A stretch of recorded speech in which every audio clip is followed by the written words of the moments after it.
Hello, everyone, and welcome to the Tuesday's Wrestling Talk and the top 100 wrestlers, number 97. 97 for me, Bobo Brazil. Now, we already had some people a little upset saying that Bobo Brazil should be higher, and I agree. Bobo Brazil, tremendous professional wrestler, drew a lot of money. Everywhere he went, he was an attraction. Yep. Rodney, what do you think about Bobo Brazil? Truly one of the pioneers, if you ask me, professional wrestling, especially in the Midwest. We have to remember, though, just because we include him maybe lower, primarily we never saw him live. We've never been able to see him live. That's one of the, but we do recognize his contribution for sure. And Bobo is one of the greats, certainly. Jack? Bobo I do have Bobo on my list. He's much farther down on the list, and I guess probably because not that I got to see a lot of footage on him, but through the wrestling magazines, I learned of his significance in the industry, and have since been able to go back and watch stuff. And I really like Bobo, but I have pushed him a little bit farther down on the list than this. All right. With that said, number 97. Jack, who's number 97 for you? Okay. I have, and maybe I didn't explain this with Brad Armstrong, is that, and no disrespect to Brad, certainly, because I think he's one of the greatest ever, but my upper 100 is more of the guys that I worked with, that I knew personally, that I knew that these were some great guys, but nationwide, they probably weren't, and they weren't huge names. So saying all that, 97 for me is Nightmare Danny Davis.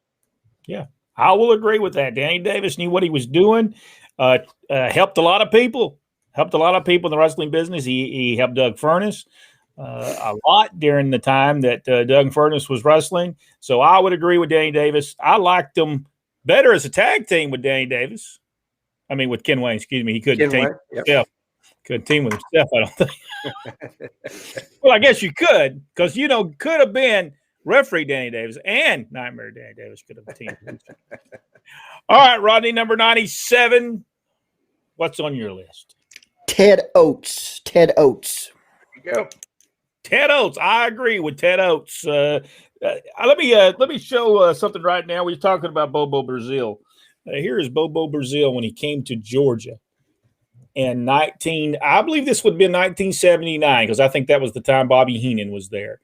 But I don't believe that I don't believe we went to that Omni show. We did not. He could have come to the Atlanta City Auditorium, but I believe this would have been an Omni show that he was on. Never really saw him that I can remember live. Bobo Brazil, number 97. All right. Are we ready to see what everybody else has got for their numbers? I mean, be honest with you, only mine matters anyway. But I just want to point out that in keeping with the spirit of old school wrestling, we didn't go over anything before this podcast started, because Rodney came in right as the bell rung. That is correct. We're going right into the match right now. Yeah, a slight bit of technical difficulties, but we got them, and I still kind of look washed out, but that's okay. And people do understand. We do not talk about who's on our list either.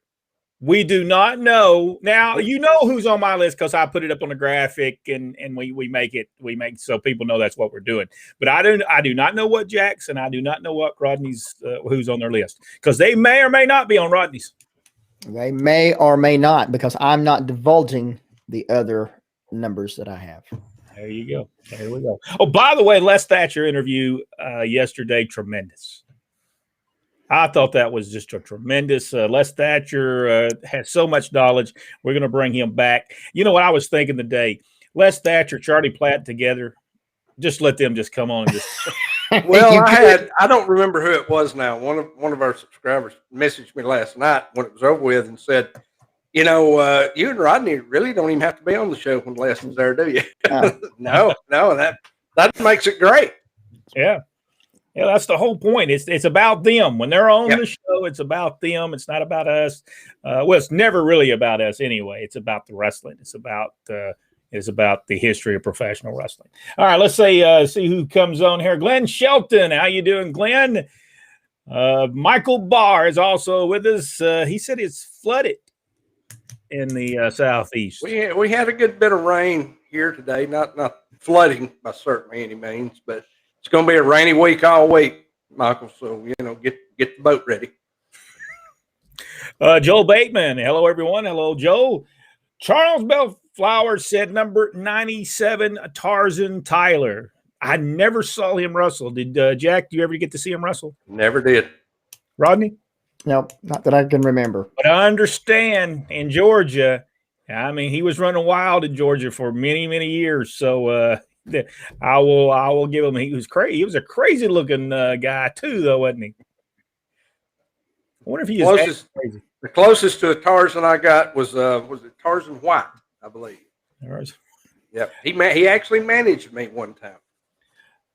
Charles Alford, hello, gentlemen, and he put Sam Houston, number 97. Sam Houston. I would agree with that too. Sam was a really good wrestler, knew what he was doing.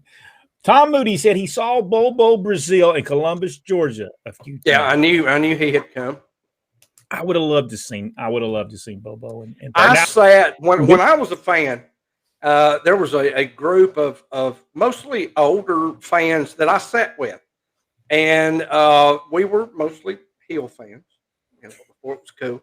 But I remember the older lady that sat with us. Her husband was there all the time. He cleaned up the building. And once he retired, he refused to ever come back to the building again. He said he had seen enough of it. So he never came back to other shows. But she was talking about seeing Bobo Brazil there and, how over he was, even though, nobody really knew who he was till he got there, basically. That's incredible. I mean, but he had that presence. He was one of the people that you could tell when he walked into a building that he was somebody. He wasn't just another guy walking to the building. You knew that was somebody because number one, when he walked in the building, he was a behemoth of a man anyway. So there was no doubt that when he walked in there, people were going to stop and look and say, and plus they knew who he was from all the magazines. I mean, Bobo Brazil was on every magazine, and I'm not talking about Pro Wrestling Illustrated. I'm talking about the Wrestling Review and a couple of them, the older magazines that were out. I know our father had just great things to say about Bobo Brazil. He loved him. Michael Rollerson. Rollerson. You always get it right. Take two. Right, there you go. Good evening. Good evening to you. Kevin Penley said, Leaping Larry Chin. I'm not for sure I know who that is. You're going to have to explain that one, Kevin. Okay. Rodney, let me ask you this question. Is Leaping Larry, is he on your list? He's on the same list with Beautiful Bruce. Jack, is Leaping Larry. Wait a minute. Let me make sure. There ain't nothing else at the bottom of this. Make sure I ain't missing something. All right, Kevin, you're gonna have to explain this one. I think you just put something up there. I know. Maybe this guy exists. He says it's on YouTube. He's chimed in down at the bottom. All right, we'll look at it when we get down there. But we remember that we talked about that because 5 minutes from now I'm gonna forget what we said. Daniel said Bobo and Stomper were devastating, but short-lived team in Detroit. Man, I would have loved to have seen that. It's so sad that Georgia Championship Wrestling, all them tapes, they just didn't tape all the stuff that they did. That would have been such good stuff. Stan Pulaski. Do y'all know who that is? No. Don't know who that is? I think they're trying to stump the panel tonight. That stuff. I don't know if I know who Stan Pulaski is. I'm not for sure I know who that is. Let us know who that guy is, where he wrestled, what time frame, and everything.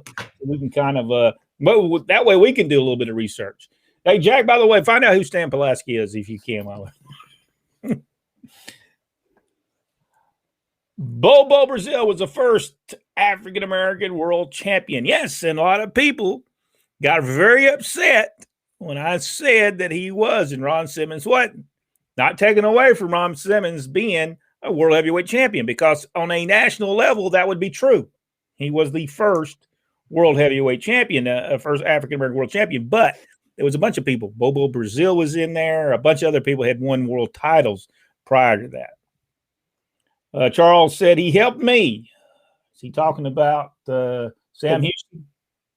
Sam was a good guy.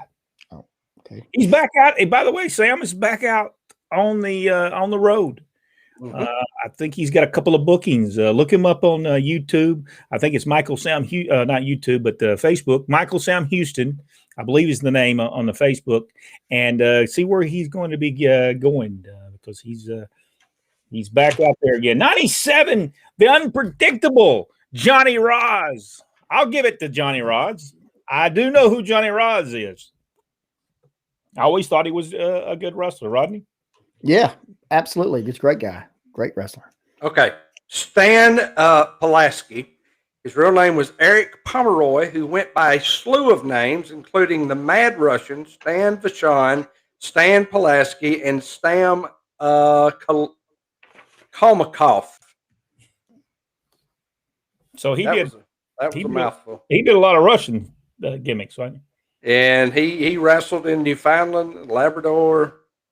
Obviously, the guy had quite a career. I hate that I'd never heard of him. He passed away in 2012 at 79, so he was well before our day. Tommy Gilbert. Glenn Allen Shelton, Tommy Gilbert. Yes. Tremendous ring psychology he knew. He was very good at what he do. Just do not make a trip with him. You'd be very depressed by the time you got to where you're going. For some reason, he'd have you depressed by the time you get. Poor old Tommy. Great wrestler. Just don't make a trip with him. Michael Barr said Frankie the Thumper Lancaster. I don't think he's even getting on my top 1,000 list. Nope. And you know what? Again, it could be some personal situations. Yes, until last year when I saw him at Bob Armstrong's funeral, the prior conversation we had years before consisted entirely of fight me. So when I think of him, I say who? I don't have a problem. Frankie was a great wrestler. He was a good wrestler. I don't take nothing away from him in there, but I don't know that I can put him in a top 100 because I think he always had to have somebody good to wrestle. You know, he was not like a Bobo Brazil, which could have a good match. Brad Armstrong could have a good match. Bill Dundee could have a good match with anybody. Frankie Lancaster kind of had to have somebody in there to work with him. Terrence Hardy said Sailor Art Thomas. I'll go with excellent choice. Yeah, I believe he was. If I'm not mistaken, was he not also a world champion at some point? It's possible with the WWA. Yes, possible. I'm thinking he was. I'm believing he was the champion at that point. Mickey Mayfield said he had. I have a 3-way tie: Jerry Jarrett, Tojo Yamamoto, and Don Carson, all of them because of the impact they each had by introducing a bunch of wrestlers to their support. I'll agree with every one of those. They should be in there. Jerry Jarrett, especially Jerry Jarrett. Yeah. When I wouldn't say he was a tremendous wrestler, but he knew what he was doing inside the ring. He understood psychology. When I was growing up, Jerry Jarrett, I thought was the best thing I had ever seen there for several years. I mean, he was over the kind of things he and Tojo did, like with the time that Tojo attacked Jerry's wife, who was sitting in the crowd when they had broke their tag team up. That was tremendous. That stays with me to this day. And by the way, Tojo wanted to do that for years prior to that, but they never worked it in the angle. but he wanted to beat up Jerry Jarrett's wife. By the way, Sailor Art Thomas was a former WWA World Heavyweight Champion. I thought he was. But Don Carson deserves to be there as well. For not a lot of the great wrestling stuff, but he knew psychology. He knew how to get the fans. And Tojo, we know what Tojo is. Tojo, legend, especially in the South. Charles Bellflower said that was Stan Vachon in Georgia. That I guess that Stan Pulaski was also Stan Vachon. And I do believe when Robert was on, Robert Walker, I believe that's who he had on in the video that we had seen. Wrestling too. Yes, I believe that's right. By the way, folks, if you've not went to, I believe it's John Walker. I believe that's how you get to the Facebook page. There is several great photographs that Robert has put up there. Tremendous stuff. There's matches with King Kong Mosca and Wrestling 2 on there. I think our father, Ronnie West, is refereeing that match. There's so many great photographs. Make sure you get over there and like his page. There are so many pictures that he's put up that's never seen the light of day. Yeah. They were never published or publicized. But it's great. Yeah, it is. There's a Stan Hansen. I believe there's a Stan Hansen picture in Wrestling 2. Just great stuff. So get over there, like his page, and we're going to be trying to get Robert back on here as soon as we can as well. Joe said, number 97, Eddie Gilbert. I will agree with that as well. Eddie was tremendous. Knew what he was doing. Paul, just the other day, and I believe it's coming up on our supporter page when we go through Terry Funk, I believe it's Terry Funk. He actually goes to your town, whatever that is. He actually goes there and wrestles there. What was that? I was moving something. I'm thinking to reply to what Paul said there. He said, let me see, hi from Hot Human Goof, whatever that is. Whipper Billy Watson. I will give you Whipper Billy Watson. Yes, a Canadian icon. I agree with you. Mainstay for Frank Tunney, held the NWA strap for a bit after defeating Lou Thez. Jack must be happy that Coach Saban got extended. My Nick Saban signed football. I noticed on Facebook there was a picture of him in 2039. Somebody had said after he'd been extended, and he was like in his 80s at some point, maybe 90s actually. I don't know. How old is Saban now? Oh gosh, I'm not really sure. He's older than me. Dr. Phil Grass had his there's the championship ring again. I don't know how that keeps getting on there. Wrong side, yeah. Dr. Philbo had a grandson the other night, and he's spending some time with his grandson tonight. Might not be able to stay long, though. I'm trying to teach him about wrestling. Though, Dr. Grass, we are. I told one of the insiders that we talked about last night, but I was unable to be here. I was so dizzy. I don't think I could have set up here if I tried. But I was going to last night. And congratulations on your new grandson. Stuart Kemp, welcome back, Brent. Hello to Jack and Rodney as well. So you don't feel. So I was going back and forth talking to Stuart today. He had some good ideas for the whole page, for the YouTube channel and the Facebook, and I kind of liked all his ideas. We'll have to talk. Stuart comes up with some great stuff. He really does. Yeah. Michael. Bobo should be way down the list. Remember reading about him and the Sheik and their feud. Great wrestler and good man. Yes. Daniel Lane, Nick Goulas brought in Bobo and the Sheik for Memphis when he was competing against Jarrett.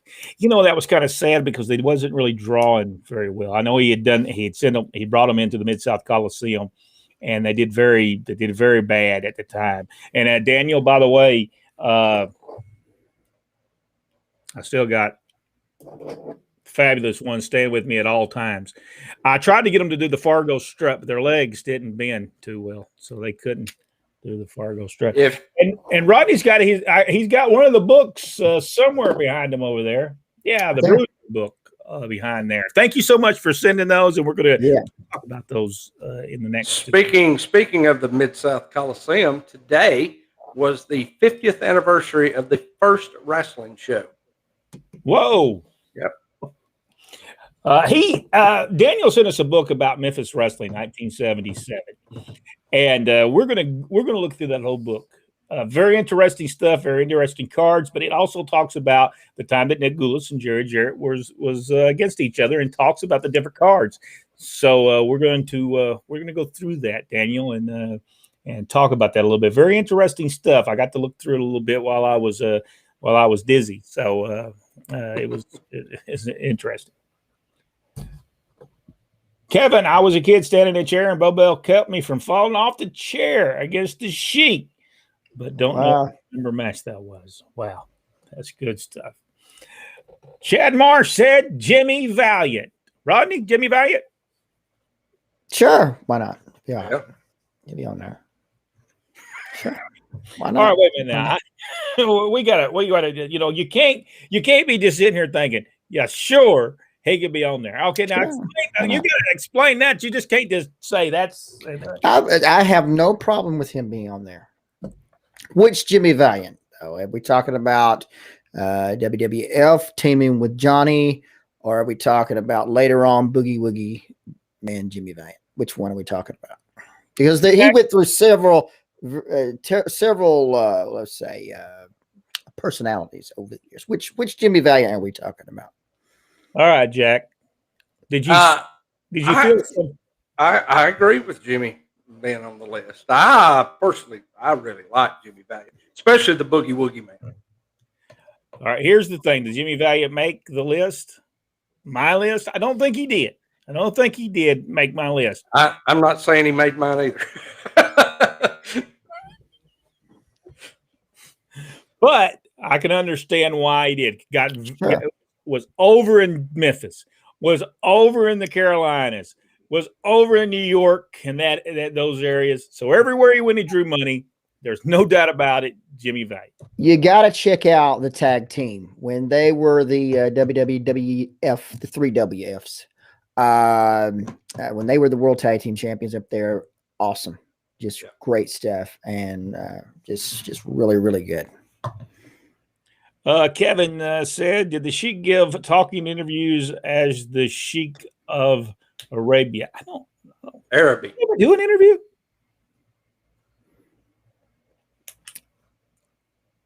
I don't remember him doing it. Because he always had a manager, right? Yeah, Critchman was the manager in Detroit. But when he came to Atlanta, he didn't even have a manager, did he? No, he did not. I didn't think he did. Richard Hood's just checking in with us. Suggestion. Joe Bateman's suggestion said, get Greg Gagne on the show. We'd love to have Greg Gagne. The only problem is we never met Greg Gagne. So he probably don't even know who we are. He'd probably say, Brent West, right? Who? Who are them people? Why do I want to go on their show? We never met Greg. Because that was the AWA. We always made fun of the AWA. Who was that? It was Steve-O we made mad that time, didn't we? Because I had made mention that Brent was nothing but an AWA World Television Champion or something like that. It made him mad. It made Steve-O mad. I mean, I'm not for sure he even drove back with us. He's upset. He was really upset about it. He rode with somebody else back home. That's how mad he got. I think he slammed his hand on the dash. Yeah, I think he did get mad. And Dad said, it's just, we're just talking. Steve, no need to get upset and start busting my car up. Victor Nash says Maniac Mark Lewin. I'm sorry, but Maniac Mark Lewin ain't making my list. I never thought he was any good. I even when I go back and watch tapes of him years, I never thought he was any good. Drew some money. Now I won't grant you, drew some money. The only time I thought he was good was when he was tagging with Don Curtis, and that relied solely on Don Curtis.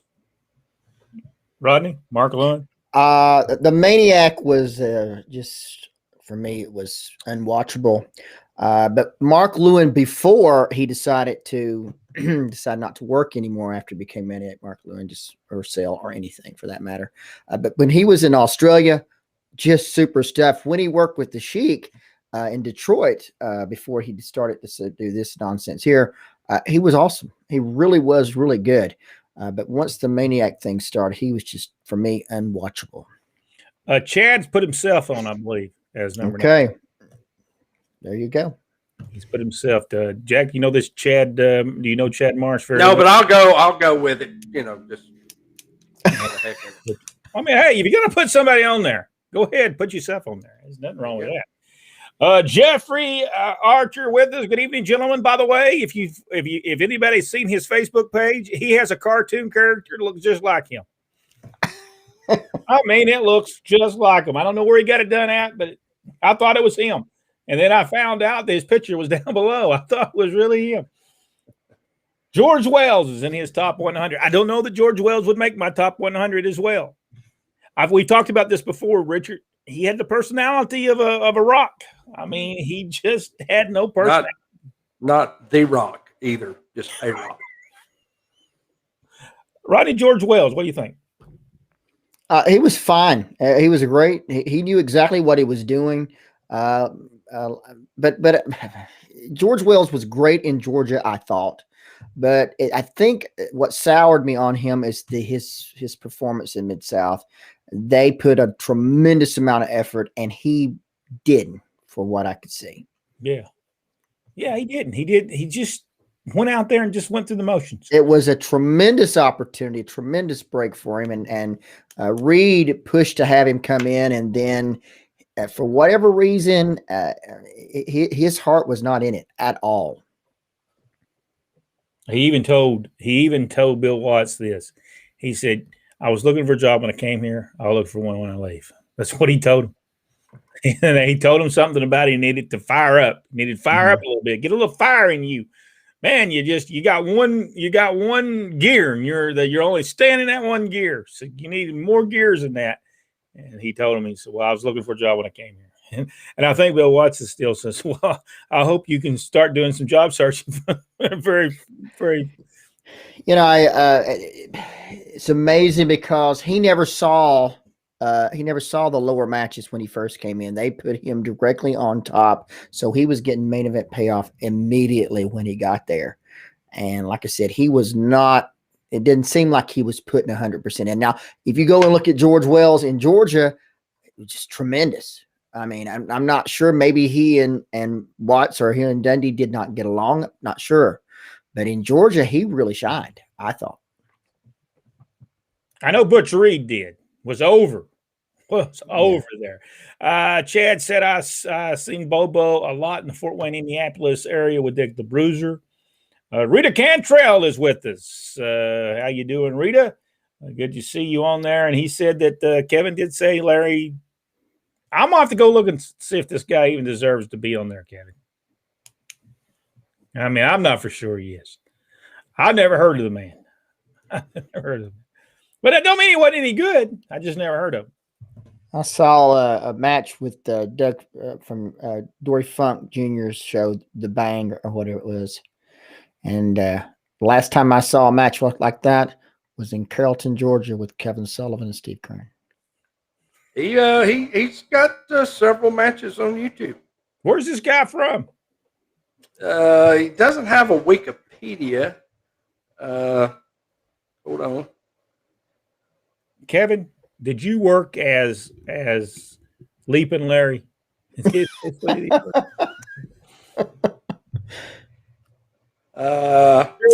not a lot of background. He was NWA Texas Junior Heavyweight Champ in 1954. Tag team titles holder, Pacific Coast Junior Heavyweight, NWA Pacific Northwest Tag Championship. He held a lot of belts. Never heard of him. Maybe that's the reason. He was mainly. I mean, I'm old, but he was even before my time. Any tapes? So you said there's a lot of tapes, videos on YouTube? Yeah, there three popped up immediately as soon as I pulled him up. We'll have to do it. Kevin said he was a real wrestler. So That's good to hear. Oh, yeah, we got to watch this one. Here's one against him and Moose Cholak. There you go. I'll let y'all review that one. Bobo tag with Sailor Art Thomas a lot, if I remember. If you haven't got a chance to see the WWA with Bruiser, Dick the Bruiser, and Bobby Heenan and Blackjack Mulligan and Bobo Sailor Art Thomas, check it out. It is really good wrestling. Just awesome stuff.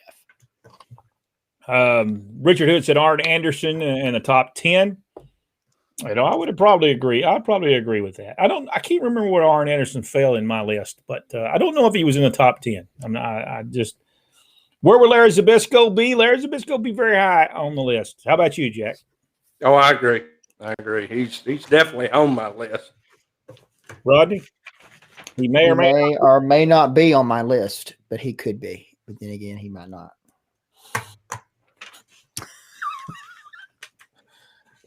I am not divulging my list before it comes. I heard that you're going to used car lot in Detroit. He might have. That would be about right for the Sheik. I'll tell you right now. Used car salesman. Pulaski, the AWA, Kevin Penley. Richard Hood, Bearcat Wright. I always liked Bearcat Wright. But I always thought when he was a manager, he was always bigger than every wrestler he ever managed. He seems like it. He sure did. He seemed like it. But man, he could do. He was so good because he could tell that story better than anybody. He could tell the story, and you wanted to go watch that match. When he would tell you about it, and he would explain to you about the match and how important it was, it made you want to buy a ticket to go see it. He was tremendous. What do you think, Jack? Bearcat Wright?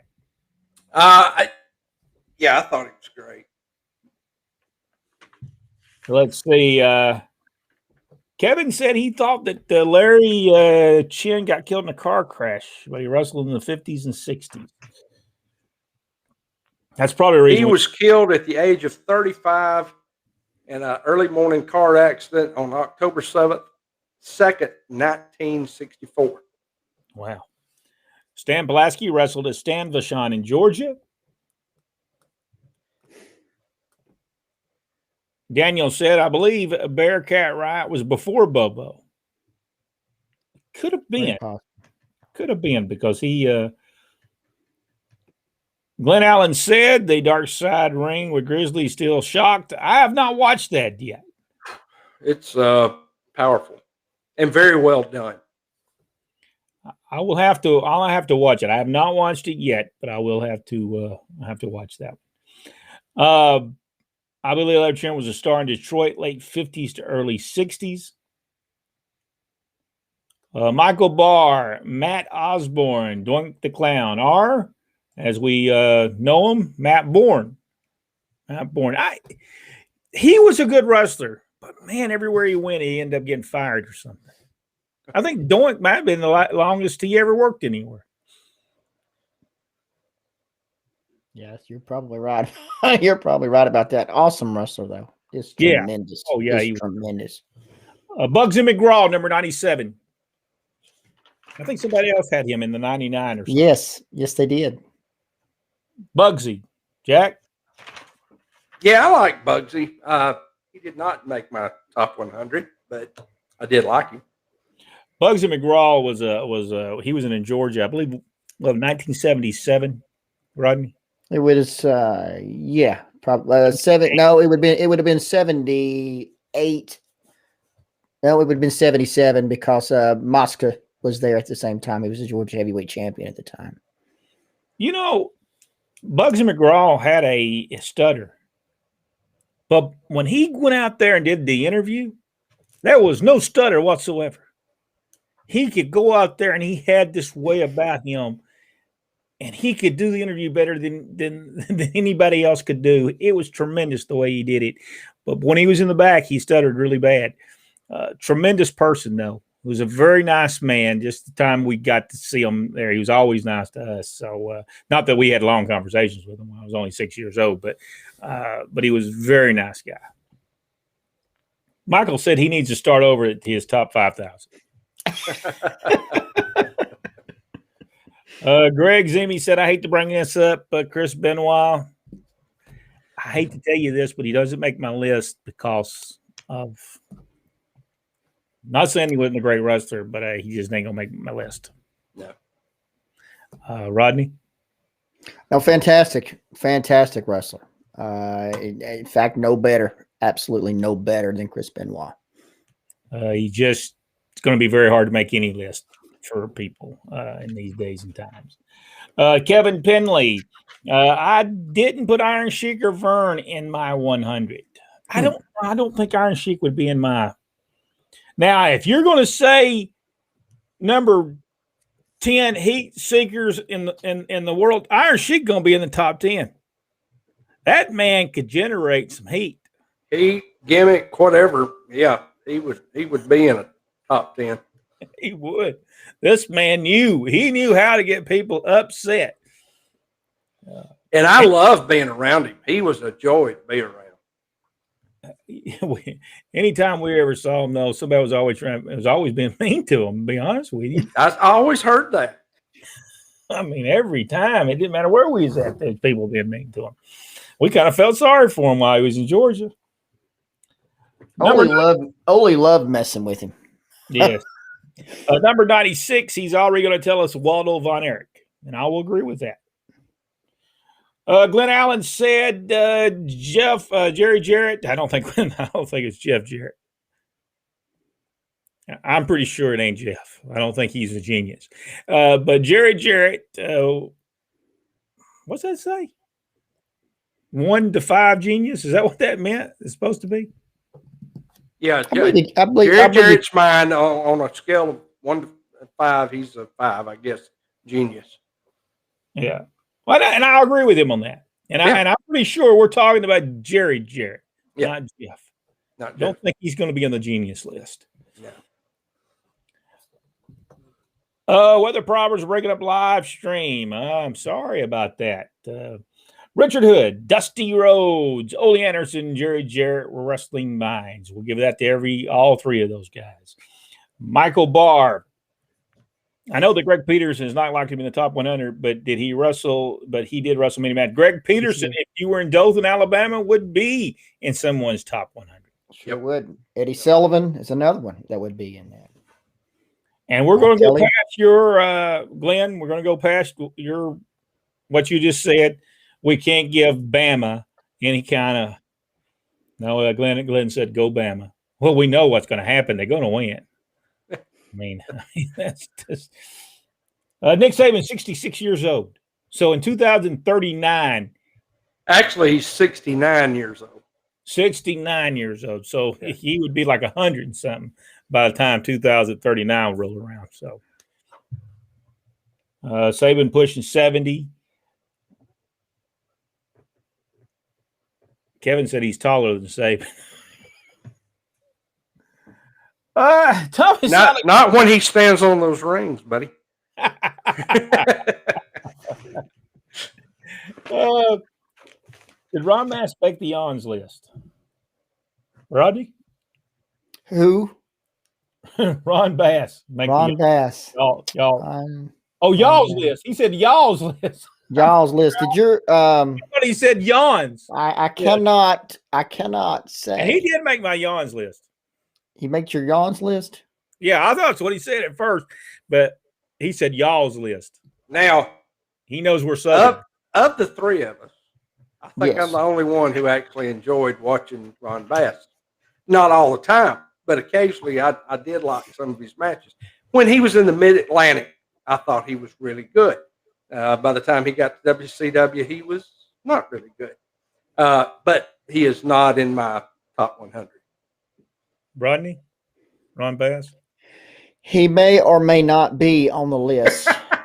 And I'm assuring, I have a feeling that he will not be on the list. If y'all aren't catching on, Rodney is queuing up for a political run.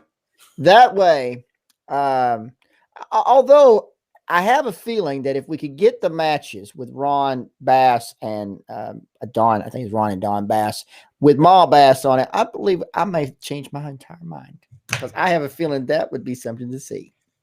Sputnik Monroe should be in the top Yes. 100. Yes, I don't, and I will be honest with you. When I was doing a top 100, not for sure he made it. I have not went back and said I don't even know who's 96. So I won't know until I finish this show tonight and work on next week's shows. I will not know that, but I don't know that Sputnik Monroe made it, and he should have. Yes. So maybe I got to take somebody out. Chad Marsh said Boogie Woogie. Chad Marsh. Boogie Woogie. He was talking about Jimmy Valiant, the Boogie Woogie Man. If Bobby Heenan was the head booker of WCW, it might still be here. Bobby Heenan had so many great ideals and pro wrestling angles and storylines, but he just did not want the job. No. He would have been good at it, but he didn't want the job. Glenn said something about he lowered on mine Jimmy B 70s. Okay, all right, I'm all right with Jimmy Valiant being in the 70s. He drew a lot of money. You got to give Jimmy Valiant all the credit that he did everywhere he went. He was on the main events and he drew money. Hey, WCW, or maybe it was Mid-Atlantic. Mid-Atlantic sent like the 4th tier show to a little high school close to where I was at in Fort Stewart, Georgia. And I paid a ticket to watch that show simply because Jimmy Valiant was the main event. And Jimmy Valiant was over. We were in what was it? Myrtle Beach, Wilmington, North Carolina. Outdoor show. Man, he was over. Yes, he was over against Greg Valentine. Richard Hood said, "Welcome back, Brent." Well, I am glad to be back. Yesterday, I would have not even knew where the camera was. It would have been horrible. Sheik's wife was with him when he started. Good deal. And I guess he stayed. I remember he used to have an entourage, didn't he, when he came to the ring? I think so. Victor Nash asked the question, since WWE released Braun Strowman and Lana, do you think AEW will sign them? Yes, that's the reason he probably let them go. Let me just say, they keep on picking up everybody that WWE gets rid of. And I guarantee you very high contracts. That's the same thing that Ted Turner did. Welcome to Vince McMahon's world. If he wants to put you out of business, he'll get rid of all the wrestlers. He'll make you pay a fortune out of them while he wasn't paying them nothing. And he'll put you out of business. And the sad part about it is that man is playing with his daddy's money and not caring. If it was his money, his personal money, he was taking out of his personal pocket, I guarantee you he wouldn't do that. Because in time, Vince will do to them what he did. They'll lose $100 million, if not more. And daddy's going to go, I could be over there. I could start a casino somewhere. And I'm spending all this money doing this. I could make a whole lot more money in casino. I'm done with wrestling. It happened with Panda Energy and the father of what was the girl's name, Jack? Dixie Carter. Her father finally said, "Okay, we played enough. I've lost enough money. I'm gone." And that's exactly what's going to happen to them. And I think once they get to when you start moving somebody around as much as they're going to start moving this company around. I mean, we seen what happened on Friday when it dropped down to almost 500,000 people watching their show. When they keep on moving it, you move to TBS, it'll even get worse. So they're building for failure because he never gave them what they said he was going to give them. He said he would give them professional wrestling and a sports product, and he never delivered on anything he said. So I would have just told him, no, you never delivered on what you said you was going to give me, so your contract's null and void. Try to fight us if you want to, because they never did. I would love to see Strowman, but I don't know that Strowman will show up there. But if he does, he'll get $10 million. One reason why I think he will is because he made this big statement a few days before he was released that he would never work for anywhere but WWE. So, and he'll be back there, but for some reason they're just getting rid of a bunch of people. Yeah. But will Lana show up there? Yes, she'll be there in no time flat, and they'll give her a couple of $1 million a year, And for what? She never drew the money in Vince's territory. They're give that Mero or whatever his name, give him a bunch of money. Well, why? He didn't draw no money for WWE. Why would you take him there? I mean, it makes no sense. Lana was one of those that was caught up in the social media deal. They made them. Remember when they made them shut all their social media down? Right. Lana was making way more money off social media than she was off her contract. Yeah, I think that Mandy is too. That Mandy Rose, but she still has it though. She must have a deal with Vince because she still has all those. Yeah, I think she gets a cut, or they get a cut. All right, we better go through these real quick. We got into a little rant about the. I like Mark Lewin matches with Tony Atlas. Ooh, Victor, I can't say that I like those. Michael Barr said, all viewers here, where is Jack here on your list? Jack Briscoe is way up on the list.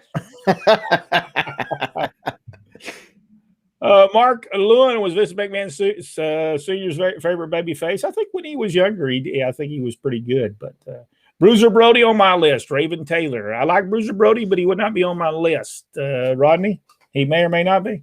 He may or may not be. My memories of Bruiser Brody, he was against Abdullah. That was a gigantic, huge stink fest at the Omni.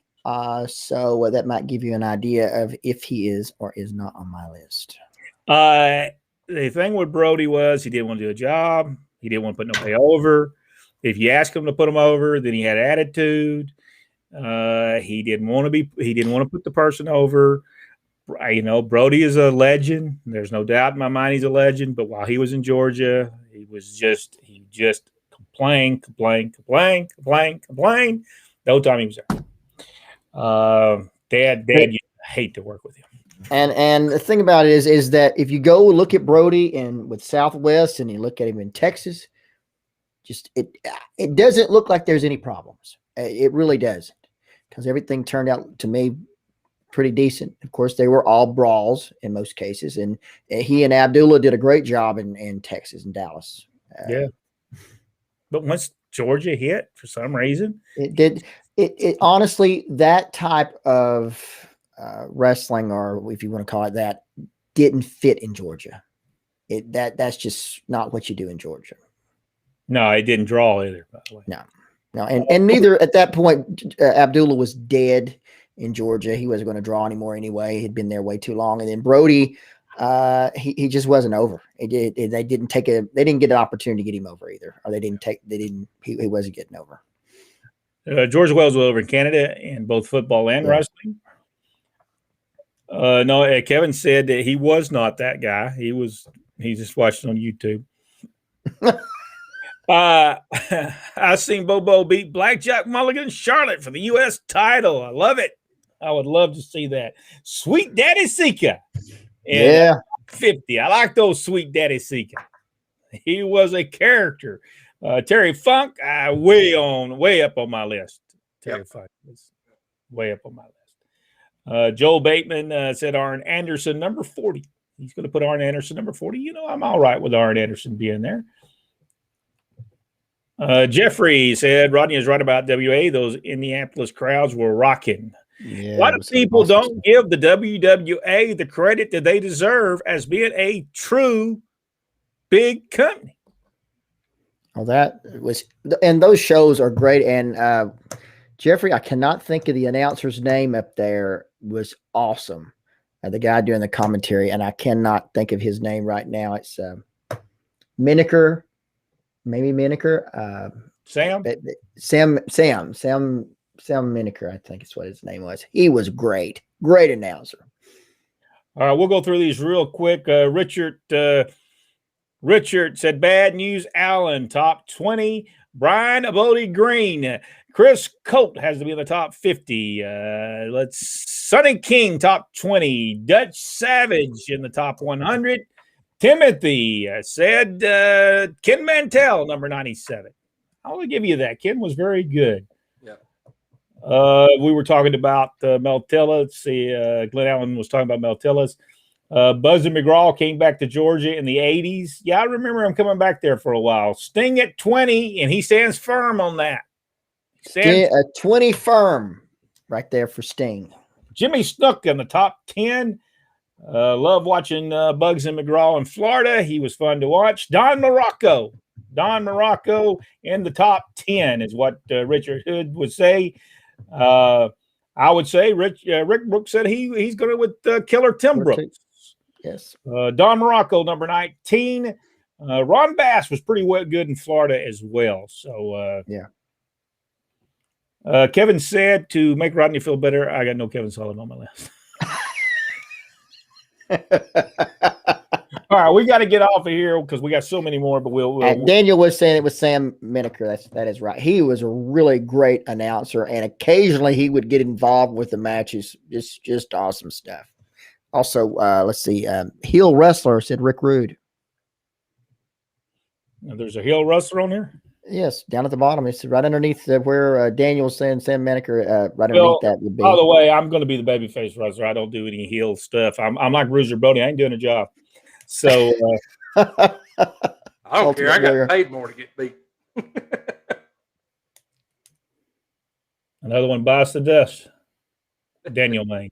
You know, Jeffrey had a great point. Just real quick, Jeffrey had a really good point about, we were talking about when wrestlers go somewhere else, and he says picking up a wrestler from the WWE is one thing, booking a wrestler properly is something else. And then he says his case point there was Bret Hart. So this is true. You got to know what you're going to do with them. And Bret Hart didn't have a career. We'll need to talk about that one day of how bad Bret Hart was used in WCW. It was sad. All right, guys, anything we need to talk about? Russell South this Saturday night, correct? This Saturday night. Got a huge card put together, Arab Recreation Center, Arab, Alabama, 761 North Main Street. When you get into town, you either go left or right. If you go left, you're going wrong. So you turn around and go right. And we're down there on the left. Arab, Alabama, Arab Recreation Center, Russell South. Go to russellsouth.com for more information. Also, to reserve tickets, you can get with Jack, and he will reserve those tickets for you. Rodney, anything that we need to discuss? The heel wrestler said that Mark Lewin was a great heel. So he knows because he is actually one of them. So he would know one. Well, yeah, if you're going to be called heel wrestler, then you had to know. Yeah. Thank you so much for being a part of Pro Wrestling Inside Now. We certainly do appreciate it. We're coming very close to 31,000 followers on our so we got almost 31,000 insiders, and we certainly do appreciate you liking it. And are we going to be releasing that graphic for October soon? We will be getting that together this week. So folks, as you know, Pro Wrestling Inside and Out presents Championship Wrestling coming soon, and we will be releasing that probably this week to let you know what's there. Also, possibly a website coming as well for Championship Wrestling and a whole lot more. Thank y'all so much, and we will see everybody next week as we talk professional wrestling. Top 100 again. 96. Be thinking about it. Who's 96 on your list? Rodney. 96 may or may not be somebody on that list. We don't know. 96. There is one on there. It'll be there. And yes, Donovan, we do remember Robert Fuller and his loaded boot. That was good stuff. He was crippled because of Bob Armstrong. That's right. That was Bob's fault that he had to load. Bob, he was a cripple. Thank y'all so much. How dare you try to steal a boot of a crippled man? If you are a supporter, head on over there. We've got 3 different videos to do tonight for YouTube. If you're not a supporter, it's very easy to do. Go to our Facebook page. At the top of the page, it says Become a Supporter, and it'll give you all the information because we've run out of time. It'll give you all the information that you need to know. But become a supporter. I think you're going to enjoy the things that we've got coming up as we get back to normal. A lot of things are going to happen here at Pro Wrestling Inside Now. Thank y'all so much. Well, did I hit the thing? I don't think I did. Here, let's try it again.